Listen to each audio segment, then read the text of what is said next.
สวัสดีขอต้อนรับสุพลชาแนลป้าพลครับ ไอรอนแมน วันนี้เขาสิมาอันบ็อกอีกอย่างเนาะฮูบอ ไอรอนแมน ไม่ยังก็ ไอรอนแมน จะทาไอรอนแมนดูมันโมเป็นไอรอนแมนแต่มันแมนชาดาไม่อย่างไรแม็กผงมือพาวเวอร์กันเล่นนั่นเองไอแม็กเห็นอย่างยูกับไงยูกับเป็นชิ้นคุบถุงมือชาดา จะที่เห็น ข้างถุงมือข้างหลัง อาหารที่โดนเช็ดดูมันหนังย้อย แมนคือยังต้องหนังเลย เห็นมันรีบ อ้าวเดี๋ยวจะมาเปิดให้เบิ้งข้างในไม่อย่างไอแม็กข้อมายัง ปิดบ่ได้ มาได้เดี๋ยวจะเปิดให้เบิ้งได้ไว้ไม่อย่างแน่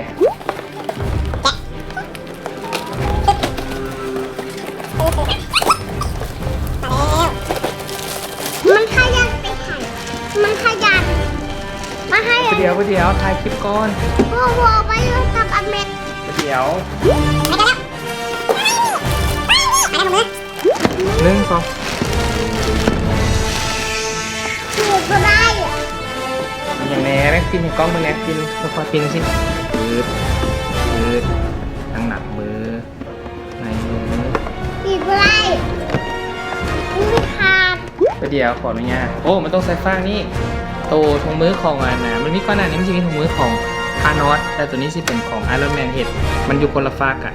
เอาไปเต้ ตัวนี้เป็นโตมันสิมีตัวนี้เป็นล็อกทาไว้แต่ถ้าปลดล็อกอยู่นี่ถุงมือก็จะเด้งกลับมาคืน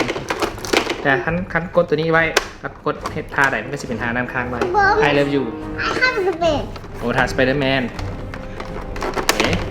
เดี๋ยวสิลองใส่ทานดูว่าจะเป็นยังไง ไม่ที่เห็ด อ่าไฟใส่แล้วครับ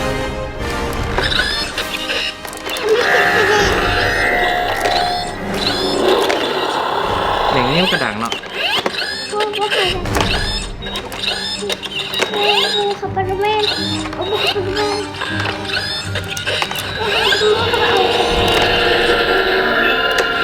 ตีบตัวนี้ได้เปิดแต่ว่ากระดักเลย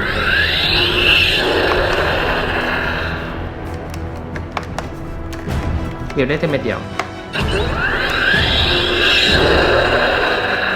ถ้ากลับไปแล้วหนึ่งนิ้วมันกระดัก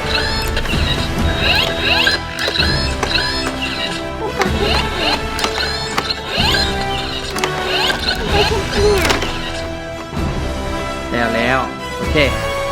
สำหรับคลิปนี้ต้องลาไปก่อนขอบใจที่เพิ่งจนจบแล้วอย่าลืมกดไลค์กดติดตามเพื่อเป็นกำลังใจให้ป้าผลครับได้คลิปต่อๆไปอีกสำหรับคลิปนี้ต้องลาไปก่อนสบายดีบ๊ายบาย บาย